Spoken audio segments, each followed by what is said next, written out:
My name is Benjamin Loring. I'm the Associate Director at the Center for Eurasian, Russian, and East European Studies here at Georgetown.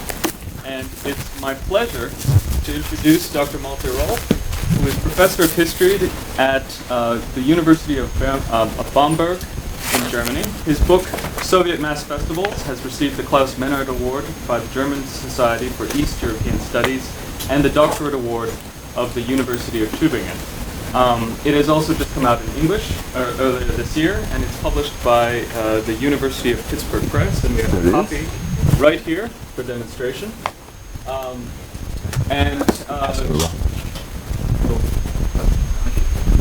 And should anybody be interested, we have order forms in the back if you'd like to order a copy.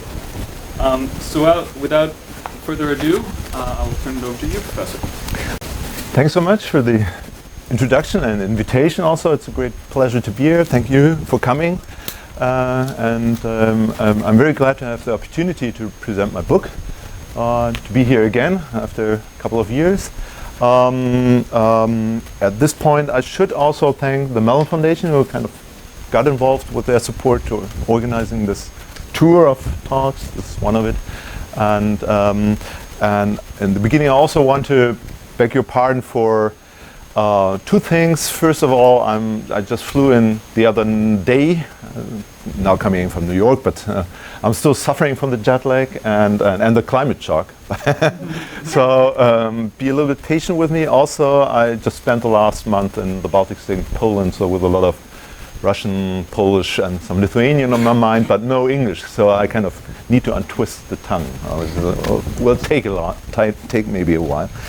And so this is the one thing I wanted to say in the beginning. And the other thing is that when I first wrote the talk, I wasn't too sure who the audience is going to be. So I kind of I don't know how much you are all an expert of Russian Soviet history or not. Some of them are, some of you are, as I know, maybe not all of you. So I decided to do a kind of middle way to open up a broader spectrum for discussion and a wider topic we can talk about. So it's not going to be a book presentation in the narrow sense, but it's more a talk-based presentation based on the book. It turned out to be way too long, so I needed to cut it short in the Amtrak today train, and I hope I didn't leave too much out. I'm sure we have enough time and points for discussion. So what I want to do today is now to give you a lecture or talk on a kind of acculturation process I want to call becoming Soviet. And let me start with a minor but very telling incident. In April 1939, the provincial Siberian town of Stalin, today known as Novokuznetsk, prepared for the upcoming May Day demonstration. On the outskirts of the town, on Chekhovaya Ulica, in the residential building number 24, a housewife committee gathered to ensure that the apartment block would look spotless on this important holiday. No drying of clothes on the balcony was allowed during the next weeks. Windows needed to be washed and garbage on the front lawn to be removed. Finally, the building was supposed to be decorated with red flags, and all residents had to show up on the festival's demonstration in their best suits. All of this was accurately documented in handwritten protocols that amounted to almost 30 pages by May Day 1st. These provincial protocols conformed to the standard script of a well-ordered Soviet festival in Stalin's times. In fact, the protocols differed little from the ones the Politburo produced in Moscow. The only differences may be that, first of all, they were not typed but scribbled by pencil, and there was probably more garbage in the front lawn than in the Kremlin. Such documents, so I think, point at a fundamental logic that dramatically transformed everyday life in the USSR. They demonstrate how much the norms of a Soviet way of life turned into a routine in the microstructures of society. The housewives of Chekhovaya Ulica in remote Siberia had internalized the standards of Soviet normality. By 1939, they knew perfectly well how to prepare for an official celebration. No question, they had learned the basic rules of appropriate behavior in a Sovietized society. This was, as I would like to argue, a result of a longer acculturation process, a process I want to call inner Sovietization. This was a process in which norms labeled as Soviet, Sovietsky, made their way into the everyday life of the inhabitants of the USSR, transforming even the inner peripheries of the vast country, places like Novosibirsk or Novokuznetsk. During the October Revolution and the Civil War, the Bolsheviks had established what they called Soviet power. But as they soon learned the hard way, the road from political domination towards cultural hegemony was going to be long and difficult. To foster the latter, they started numerous acculturation campaigns that aimed at teaching people a Soviet way of life. And today I want to try to track exactly this process of Soviet acculturation. I want to discuss how and why, in the end of the 1930s, citizens had managed to speak Soviet, even on Czechoslovakia ulica and in many other places in the internal peripheries of the USSR. Let me start with some brief remarks on the historiography. Scholars, so I would say, have gotten very far in describing this process of disseminating Bolshevik norms. Those of you who are familiar with the historiography of Stalinism will remember Stephen Kotkin's famous portrayal of Barrack Number 8 in Magnitogorsk. Here in this industrial town in Urals, construction workers put a list on the wall of all inhabitants, a list that indicated the social status and class criteria of the individual dwellers. Clearly, the residents of the Barrack Number 8 knew how to represent one's own identity in an adequate way. They had adopted a mode of speaking Bolshevik, as Kotkin has so aptly put it. Other scholars, later on, such as Igal Halfin and Jochen Helbig and others, have taken the argument even further when tracing official identity markers in the diaries and other personal documents of Soviet citizens. They've tried to show that how much the party's ideological discourse produced what they call Stalinist self or even soul. The regime's language and its ideological categories became critical building blocks of a person's identity shaping. Seen from this perspective, and as you could guess, it was very much inspired by Foucault, the regime inscribed itself in the identity of an individual in his or her making sense of the world. And I believe that this identity molding potential of the Soviet regime is a crucial and fascinating issue, no doubt.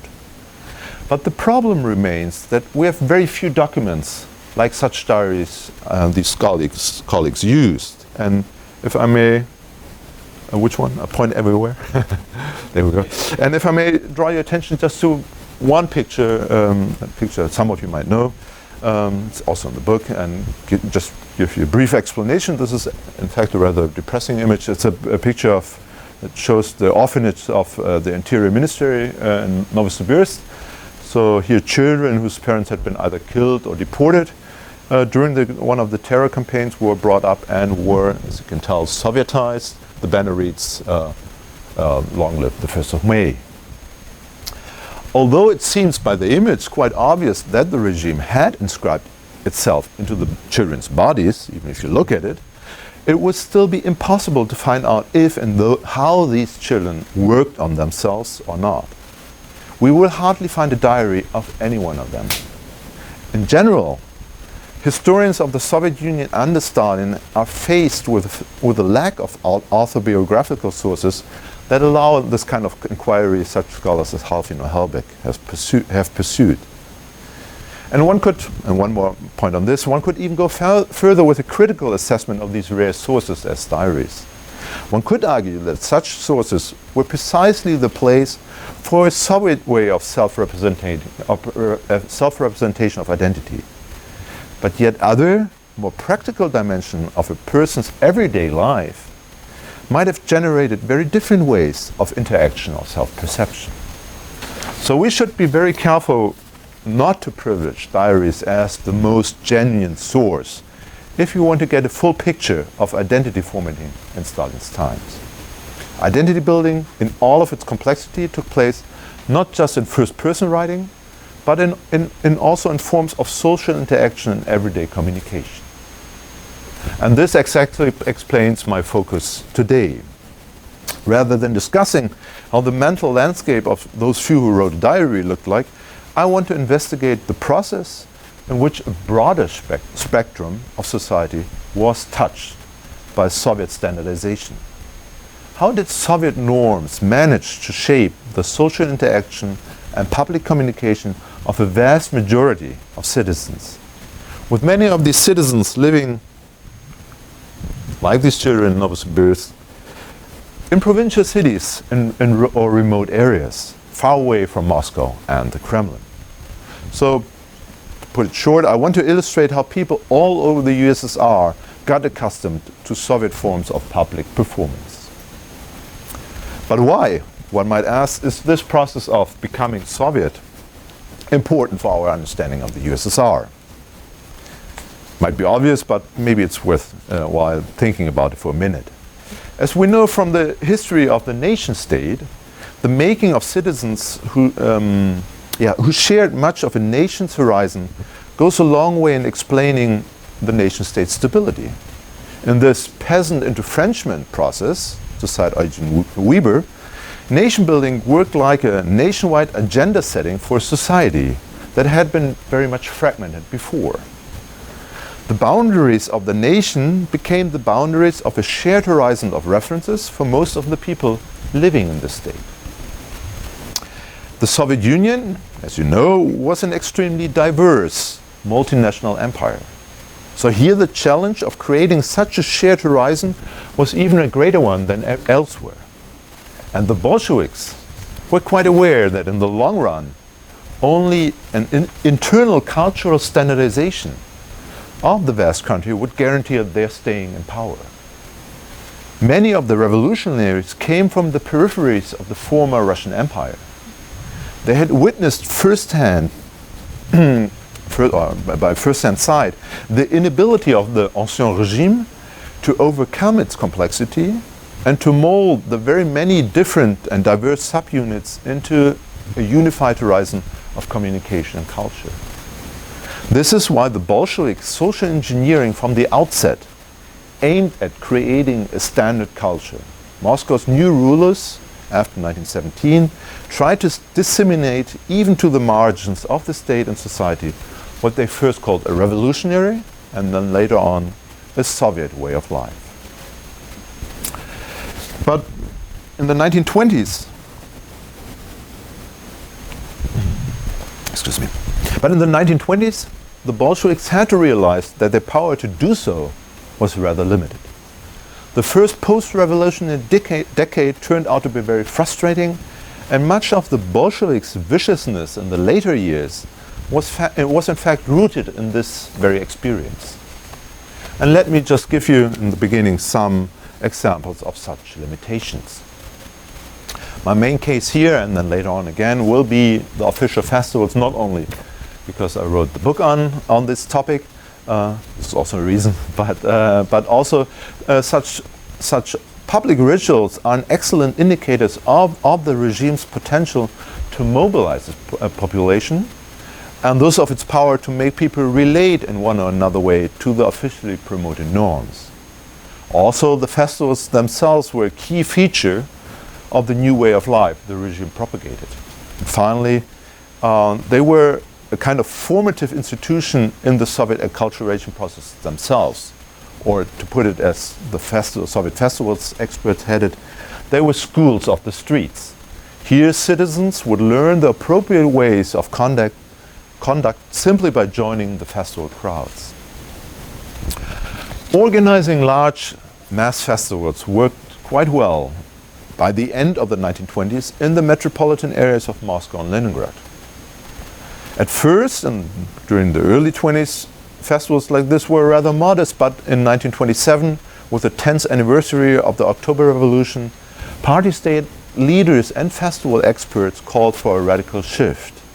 From now on, Soviet ceremonies were given the highest priority in the regime's cultural activities.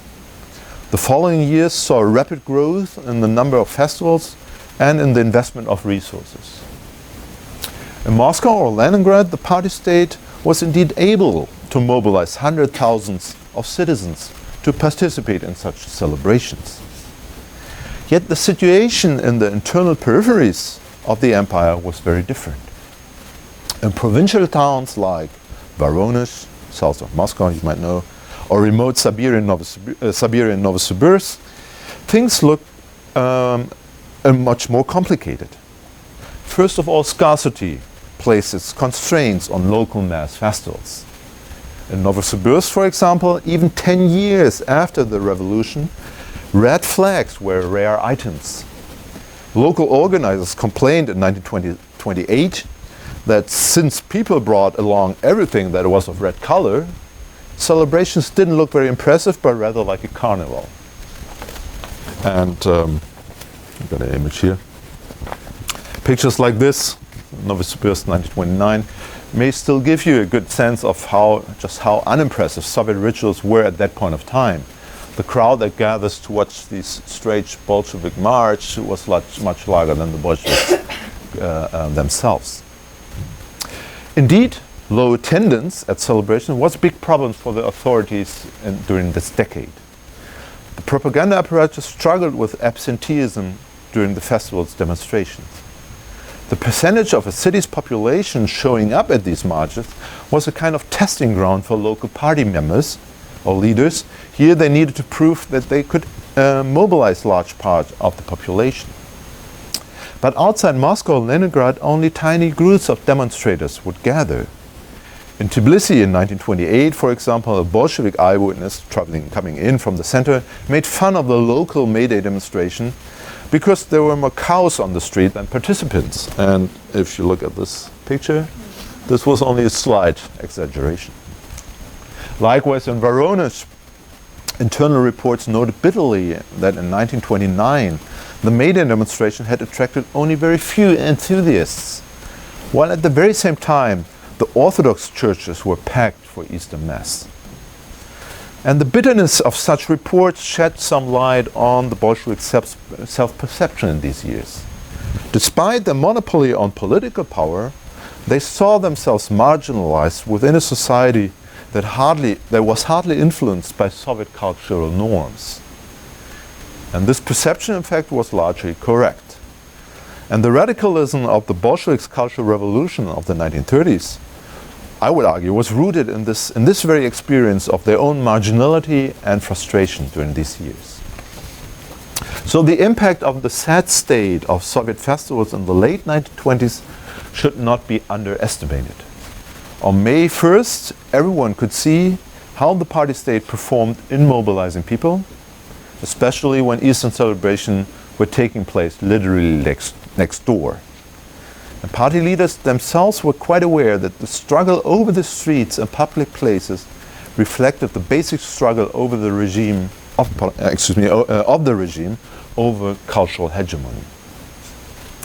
And 10 years after the revolution, they had realized that the rapid inner Sovietization could only be reached by resorting to violence and terror, and in a bitter fight against what they called later on the enemies of the revolution.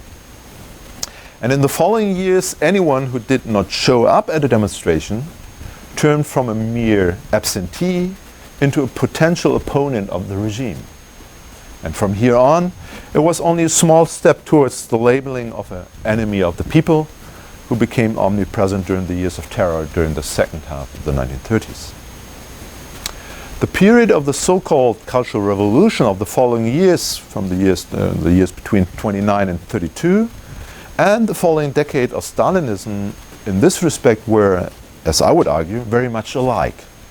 Norms, officially sanctioned as Soviet, were aggressively promoted, and all forms of deviance and otherness were persecuted, first with the full power of a state propaganda machine, and soon with the help of the secret police. In fact, this aggressive, intolerant nature of the Soviet acculturation project was an essential characteristic to the very end, although the level of violence and terror was, of course, reduced after Stalin's death. Still, the very content of what was defined as Soviet standard culture did change over time. There could be only one Soviet norm, but this norm was in temporal flux. It was changing. Competing agencies fought over the canon of Soviet culture, usually stigmatizing the competitors as being deviant or violating the general party line or so on. Actually, I've brought this along. Some of you might have read that, but maybe you want to also take a look. I've tried to show that in this article in the Slavic Review that the shaping and remodeling of Soviet culture was not a simple top-down process. Defining Soviet culture was not monopolized by the Politburo or Stalin, although of course their voice was a very powerful one. But still, there was a variety of agencies involved in the ongoing negotiations on what would be defined as Soviet. And I've tried to show which role the various experts of different fields of culture played in this course of negotiation. And just to give you one example here, which does not refer to the festivals, it were the very architects, for example, themselves, and we could also talk about theater, for example. But with the architects who were themselves who defined to a large extent what Soviet architecture was supposed to look like, and who shaped the very style that later became known as Stalinist architecture. And to those of you who are not familiar with it, just some images. So even this tightly defined canon of Soviet culture was subject to change. What interests me today in my talk is how these Soviet standards became increasingly all-embracing. The new Soviet culture gradually intruded all areas of culture, areas of life in the 1930s, including the everyday. The propaganded guidelines of what was then called Žít po-sovětsky, living in a Soviet manner, something like this, touched even on seemingly trivial issues like body hygiene or how to furnish your apartment. The resulting new Sovietski человек, Soviet human being, was supposed to be the nucleus of a new Soviet civilization with its own cosmos of values, norms, and regulation. This process, or this embracing process, on the one hand, politicized the everyday. Even mundane behavior, if labeled as deviant, could easily be turned into a political crime. But on the other side, it also depoliticized the formerly ideological project of the Bolsheviks, I would argue. This is why I would always this is why I would argue that the question at stake in the 1930s was not so much if one had learned to speak Bolshevik, but the key question was rather if one had been acculturated enough to be able to live in a Soviet manner, while Bolshevik applied to ideological issues and was pretty much limited to internal party discourse. The label Soviet encompassed the life of all citizens in its entirety. The Soviet way of life was a horizon of cultural norms that constituted the frame for people's behavior, the social relation, and public communication. And as we know from the diaries I referred to in the beginning, for some people it turned into a primary point of reference even in their making sense of themselves. But even in Stalinism, inner Sovietization was still an ongoing process. And there were many stumbling blocks in the way. To illustrate this, I would like to use another example from Soviet festival organization. In 1939, so at the end of this decade, just before the war, there was a major scandal at the prestigious Shkalov factory in Novosibirsk. Less than 60% of the company's workforce had turned up at the demonstration at the 22nd anniversary of the revolution. Or put differently, or more clearly, more than 40% of the employees of one of the state's model factories in Siberia had not attended the most important celebration. So at first sight it might seem as if things hadn't changed much since the 1920s. It seems as even in the times of the Great Terror, the driving force of inner Sovietization was not as strong as the regime would have liked it. But if we take a closer look at this incident at the Skala factory, things begin to look different. During the inquiry that followed the disastrous attendance of the festival, the main motivation for not showing up turned out to be the harsh weather conditions on the anniversary day. Absentees pointed at the sudden onset of winter. Just a week before temperature had dropped abruptly to -4 degrees Fahrenheit. And the employees complained that they had not been provided with the adequate footwear on time, and that female workers in particular were not able to leave their children at the company's nursery because it was not heated. A few of the questions indicated that this might have been the work of wreckers or enemies. As we can reconstruct the affair, it seems that most of the people got away with these excuses. And following the agitation work on the shop floor was intensified, and such pressure did seem to work. In 1940, attendance in the Skala factory during the anniversary demonstration was up to 90%. What does this local scandal show? What does it tell us about the process of inner Sovietization? In fact, of course, it is astonishing how many people dared not to show up at the very most important festival during the heights of Stalinist terror. But I think this can hardly be interpreted as some form of basic otherness or even a hidden transcript of resistance. The explanations given during the inquiries rather show how much people already operated within the framework of a Soviet way of life. One core element of this Soviet way of style of life was state paternalism. The state was the institution to address whenever one needed something that could not be bought in the shops. And there wasn't much to buy in these shops in these days, of course, and definitely no affordable winter boots. So the argument addressed towards this logic. And another core element of the Soviet system was management bashing.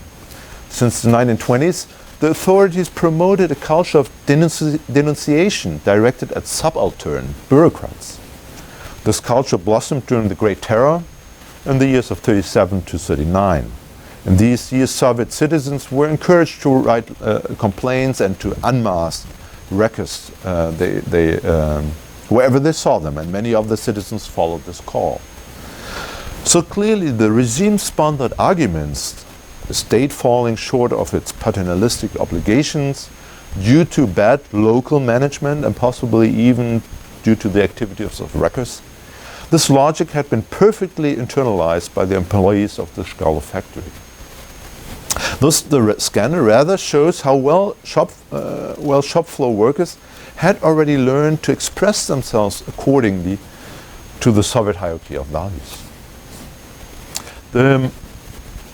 One could ask, why is it so that this process, I'm just illustrating with these examples, was going so far? The regime's willingness to turn to violence and terror was, of course, a strong factor pushing this kind of inner Sovietization, no doubt. In order to survive in the Stalinist USSR, it was crucial to learn the rules. But this, I would say, is still only one part of the story. I think we also have to imagine the process of Soviet acculturation as a kind of self-fulfilling prophecy.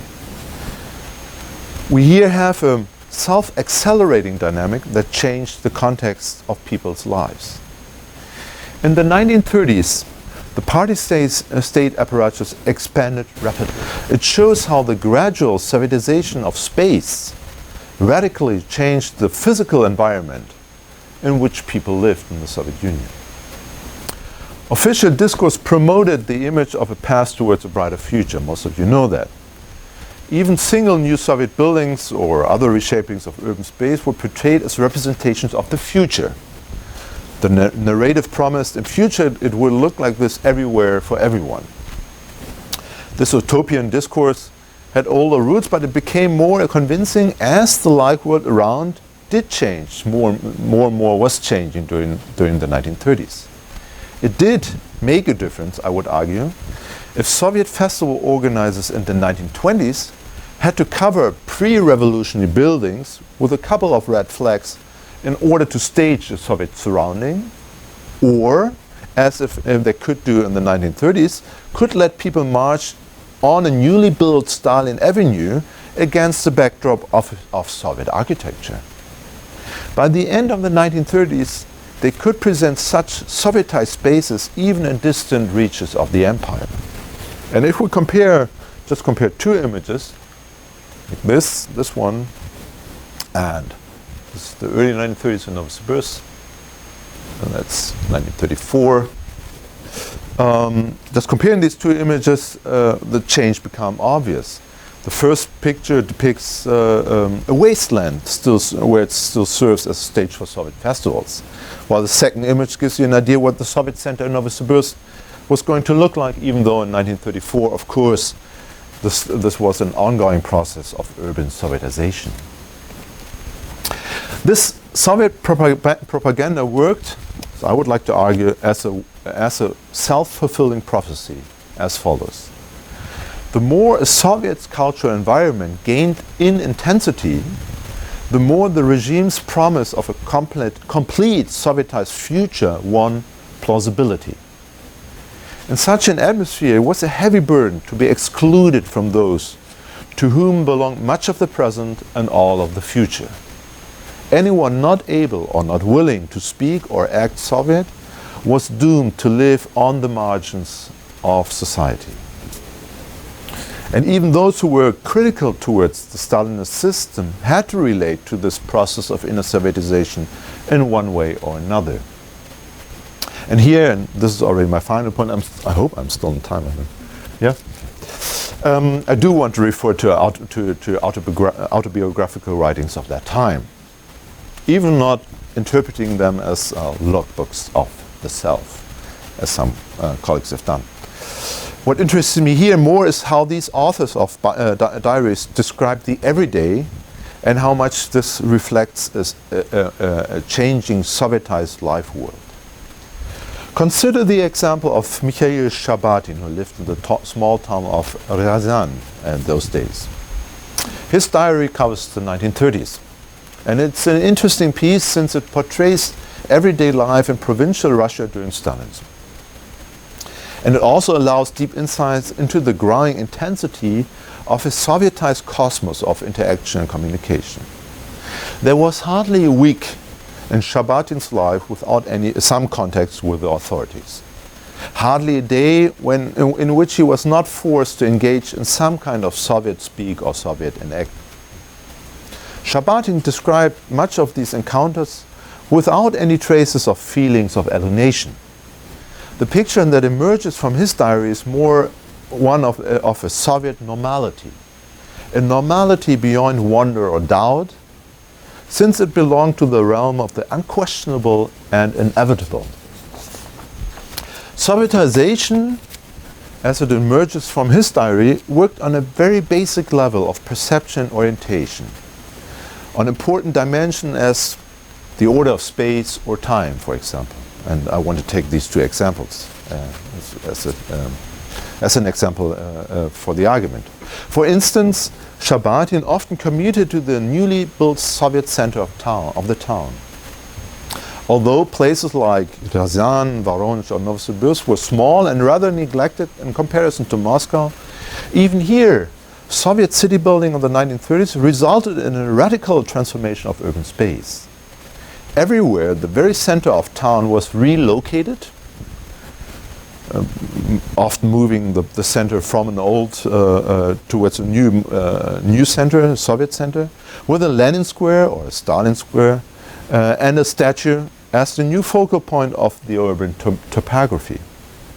It was a new Soviet ground structure that remolded the city's lives and those of their inhabitants. Quite literally, there was no way around the new central square that was surrounded by Soviet-style architecture and plastered with Soviet symbols. And this spatial Sovietization was accompanied by a temporal one. Here too, diaries help to demonstrate how much the Soviet order of time was accepted as the basic structure. To give you another example, besides Shabatin, the starting point of a diary of a young girl from Moscow, Nina Kastarina, was already much Sovietized. When she decided to write a diary in the summer of 1936, she began with a retrospective on the year's days that had been, as she put it, imprinted in her memory. Right next to her own birthday was the May Day celebration. She memorized as an extraordinary date, and that she associated with much gaiety and festival mood.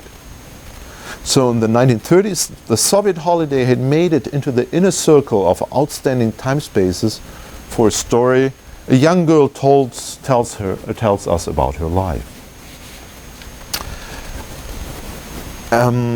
Excuse me, I'm just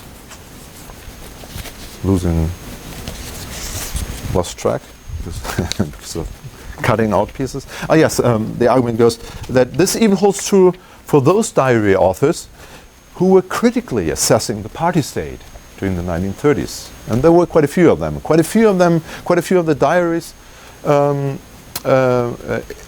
included, authors expressed their discontent with the Stalinist system. Quite often, official celebrations prompted such critical moments and comments. Here on May Day, during the anniversary of the revolution, the regime staged itself and thereby unwittingly inspired criticism. And yet even these critical voices reflected the ongoing Sovietization of time. By understanding the official holiday as the date for drawing up balance on the Soviet regime, authors in fact reproduced a Soviet chronology, whether they liked it or not. They had internalized the fundamental logic of a Soviet calendar, since they follow up the time status of the official festival catalog. I think all of these examples, and I need to stop here because looking at taking into account the time, all of these examples help to illustrate how strongly the Soviet acculturation process also touched the very basic levels of people's perceptions of time and space, and these being fundamental patterns of organizing and interpreting everyday life. So let me move to my conclusion, and this is going to be a very short one. All of these examples I've given so far hopefully clearly show that the Soviet acculturation process was a long-term process. It took years until Soviet culture had become hegemonic in the spatial and social peripheries of the Soviet Union. This was nothing specifically Soviet, of course.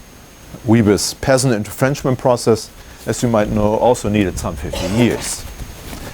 But in the Soviet case, the 1930s were a decisive decade.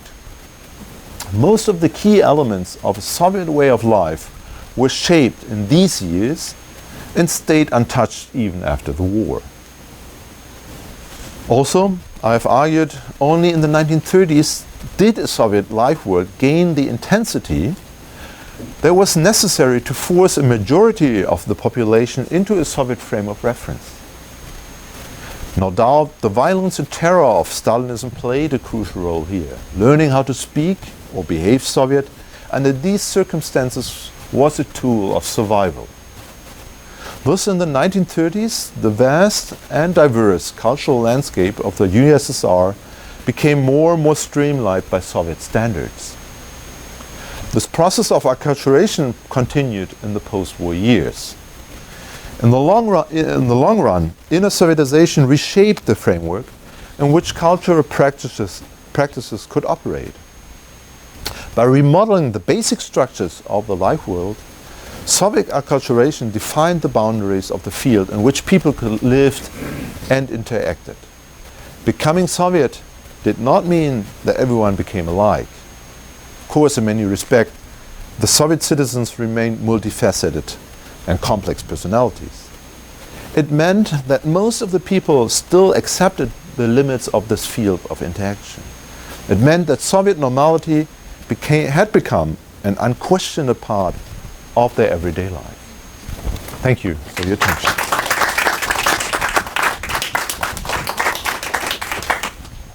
Okay, we have about 15 minutes for questions, so I'll let Dr. Rolf. It's the wrong way. Excuse me. Yeah. Okay.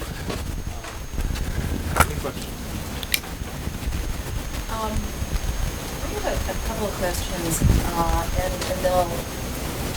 I'm going to ask you to try and speculate on something for just a moment, and this is the reason.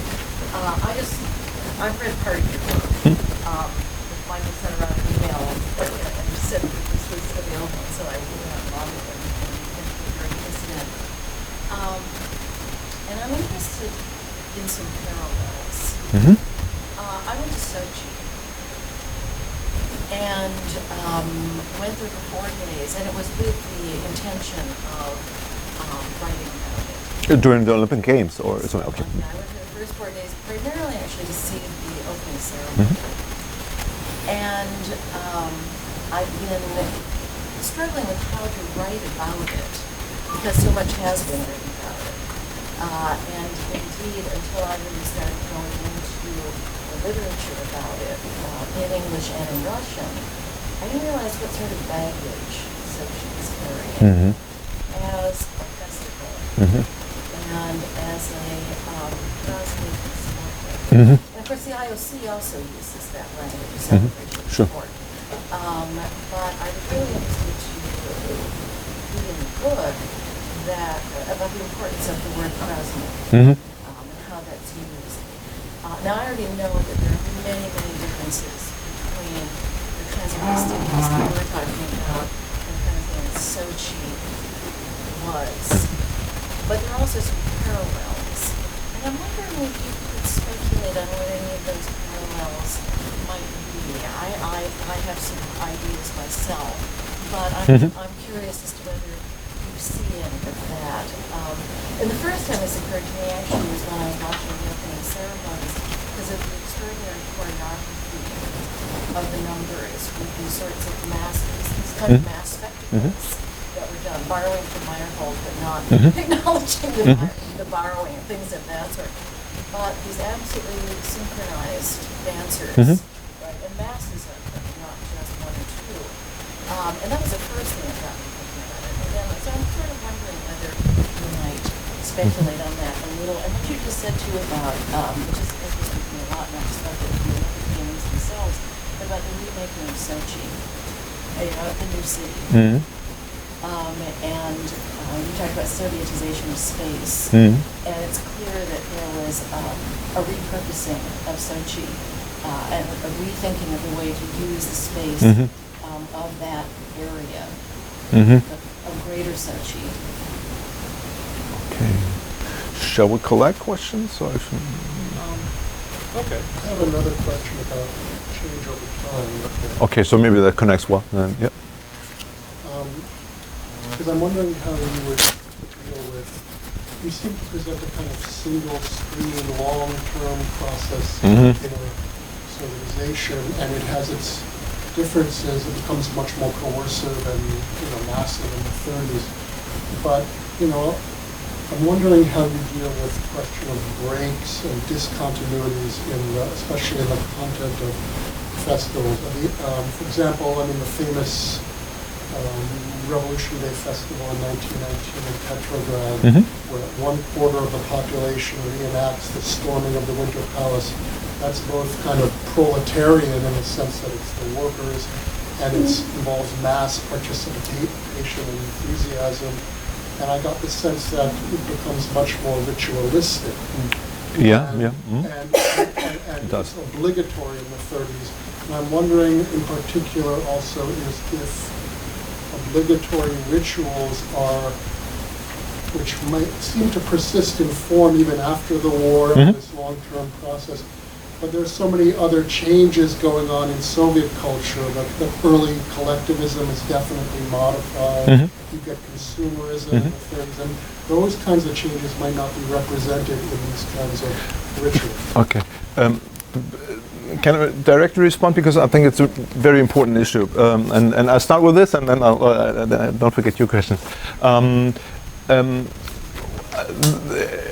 it's really important to me to point at the importance of change you're hinting at, especially because I had to cut a section out where I was dealing with it a little bit more. You might recall this the short section I was mentioning the festival experts, or the general role of experts. And in connection with this, I would absolutely agree with you that the role of change is crucial. I was not arguing that things did not change, or was labeled as Soviet did not change. Quite on the contrary, it changed radically. And as you mentioned, the early festivals looked absolutely different than those of the 1930s. The fundamental break is here somewhere in the late 20s, early 30s, and then they get more ritualized. I would also use this vocabulary.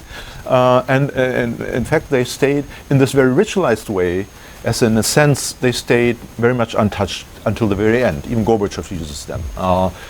Other things changed, but the very ground structure of choreography of good Soviet festivals stays pretty much untouched. But this one is only established during the 1930s.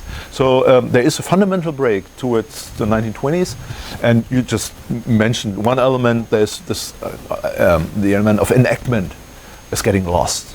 It becomes like a parade. It becomes very much a parade. If you look at the pictures, most of the 1930s, they look very much like a military parade, even though it's civilians marching by the Rebellion stand. And the festival's experts themselves draw very much attention on how these people, the bodies, are organized. Even up to, this is especially important for the sport parades, they level the height of the people, so they would not, they wouldn't include people who are just too small. They would be excluded. They could not walk by the Rebellion stand. So this is really becomes important in the 1930s only. So there is a lot of change going on, but the thing is, and that was my argument, is it's accompanied by the struggle over what is Soviet. So let's stick to this example of the festivals. We could also use the architecture, but let's stick to the festivals. It's the experts themselves who negotiate what is Soviet. So they are negotiating change, but they are trying to establish one norm. And some of them are successful, others are not. They're fighting over this all the time. But the crucial issue by the 1930s is that there must be only one standardized norm. And this is different to the 1920s, where you could have different forms of existing, being enacted in parallel ways. This is not possible anymore. So things change, but it's a part of Sovietization process, because everything that is enacted, although it might be different than what was enacted the day before, is labeled as Soviet. So that would be my argument. I know your questions are very long, so let me get my. I know him for a couple of years. I'm sure you haven't changed. Let me answer these two important questions first. Although I might refrain a little bit as goes for the second part, because I haven't been thinking of that. But this is of course a very important point. What does the remodeling of urban space, which kind of tradition do we have? I think I will need to think a little bit more about it and take a closer look at the map of Sochi. What it was, but the tradition, of course, one could argue. You asked me for speculating. Is that the general sense of the radical break of something new that needs to be built on tabula rasa is still there. And this is a very Soviet. I mean, it's not only Soviet as we know, but Soviet developed it very well, put into an extreme that the news, whatever needed to be new, whatever needed to be Soviet, needed to be on tabula rasa. So they couldn't really do it in these developed urban centers like Moscow or Leningrad. They tried, as you know, to build the Palace of the Soviet. They tried to relocate the city center there. But wherever they could, and this holds true for all smaller cities, they did. They radically changed the urban topography of 99% of the smaller Soviet towns. If you look at Voronezh, it has nothing. Soviet Voronezh has nothing to do with pre-revolutionary Voronezh. It's even more true for cities like Novosibirsk that were only built up, or take Magnitogorsk, which is okay. There you can't relocate. But so this is an older tradition, and I probably, at least for Sochi, you will find it. You will of course find more parallels looking at the choreographies, although. I would say that looking at other festivals than the opening ceremony of the Olympic Games are probably more a stronger indicator for these traditions, the upholding or revitalization of Soviet traditions. Because the opening of Olympic Games has its own logic. I mean, it draws on the tradition of Soviet sport parade, Prazdnik, sport festival. But if you compare it to Beijing, if you remember the Australian opening, there are some, elements of mass choreography that are Olympic in nature, not so much Soviet. But there are, of course, stronger enactments in other forms of festivals during Putin's times. And this is Putin, not only during the last years. It has a longer tradition. And the main point I would see here is that the very importance of festivals, how they are uplifted by Putin or whatever Putin administration, this is already a redrawing or referring to Soviet tradition. Well, that's what's been, to me, what's curious about it. Was my original intention was to focus on the ceremonies. It is what it is, but it's the whole festival that Culture. is around that, and the way that Putin has tried to make this, if not for Ukraine, will probably still be doing it, into a real national event and one that will be marked over and over. There is another celebration. Absolutely. This is already. I mean, this is not necessarily connected with festival, but with a kind of great staging of nationwide. This tradition of Pakazucha, if you want to. Yeah. This element comes in, of course. Yeah. One more question. Yeah, sure. Two of you? We can talk later. Oh, we can take two. I'll promise to be short. I'm a cultural anthropologist, and I'm interested in the issues of how deep this acculturation is. There's not much question that the Sovietization was assimilated on and expected to be assimilated on an everyday level. And I'm buying your argument to a large degree that these ceremonies and everybody turning out and the rigidity of it became the norm. But how deep it went is what is often questioned, especially for the non-Russians within the Soviet Union. And I think one of the places that it hit at a family level in a very hurtful and powerful way had to do with public models. Maybe you can remind us exactly what time period that was. But in terms of hitting for the young people participating in these ceremonies, maybe that's where there might be some correlation. But how do you argue that to the people who say it was there but it wasn't very deep? I mean, I encounter this argument quite frequently, especially working in the Baltic states now. They tell you that we were not Sovietized. This is the space shuttle coming in from Moscow, and then it left after '91, and we were not touched by this kind of culture. And of course, this is, I would argue, this is nonsense. And especially if you look at festival culture, even as the way state celebrations are staged in, I'm more expert on Lithuania than the other Baltic states, even here you still see traces of a Soviet culture.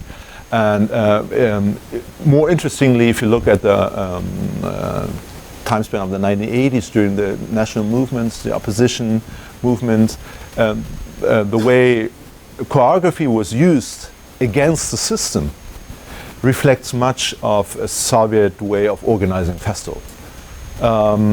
Even coming structure. That's not the content. That old phrase, Soviet national and foreign and Soviet. No, but I think this is the very basic level. It's not. No, but the basic level, on the very basic level, is the level of organizing life. The lesser level is how to politically how the political affiliation works. So just sticking to this example of Lithuania, my argument is always, I don't know if any one of you is familiar with the Baltic states. Well, okay, Lithuania, looking at Lithuanian coins, looking at Lithuanian national self-representation today, not only national self, but personal people's self-representation. You will find folklore all over the place. Folklore everywhere. They sing, they dance, and whatever. This is a Soviet invention. This is a Soviet festival invention. It didn't exist that way looks now today before 1940, before the Soviets moved in. So this is a perfect example how deep this structure really was enrooted, even in non-Russian peripheries. So I think this process really did go very deep, and it did affect deeply a lot of people. Albert. Yeah, I just wanted to add something that explains this success of the Sovietization until the 30s. Just look at the Pushkin celebrations 1928, which is just one example of traditions that were pre-Soviet that were taking over because they were popular. And Stalin was and Stalinists were very successful in incorporating older traditions and giving them a Soviet cover or using them, and that was much, and connected to that was also pushing back of the avant-garde of the 1920s. I mean, they found, well, this is not popular, so let's get rid of it and replace it by traditional forms and content. Yeah, I absolutely agree. And taking the example of Narodne Gulyanye, the first period when this became an official part of Soviet festivals was the 1930s. Now, you had elements before, even in the 1920s, but it was not part of the official choreography of a proper Soviet festival. So this kind of folk tradition, popular tradition, integrated. But as always, they are just pieces of it, and then they are remolded as something Soviet. The Maisky cakes is a good example, which used to be just the kulich, and they renamed it Maisky cakes, but it looks very much the same and it tastes the same. And take the example of the Soviet Christmas celebration, the New Year's Day, the Yolka, which had been outlawed. It was even prohibited by law because Yolka, Jakobin, what's that in English? Supposedly was harming the forests in the Soviet Union. So since it was it was outlawed in the 1920s, was prohibited to put up a Yolka.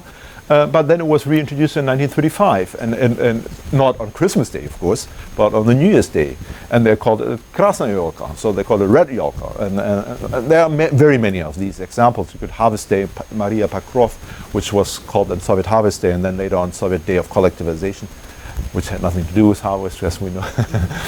So there are very many of these examples, and I agree with you that they were rather good with it. And this offered something better than the avant-garde. This offered something to something known, something common to a lot of people. And this is, and I'll finish with this. This is, and this continued in the post-war years, including also the new non-Russian peripheries. So this, I'm saying this to bring in back the Baltic states.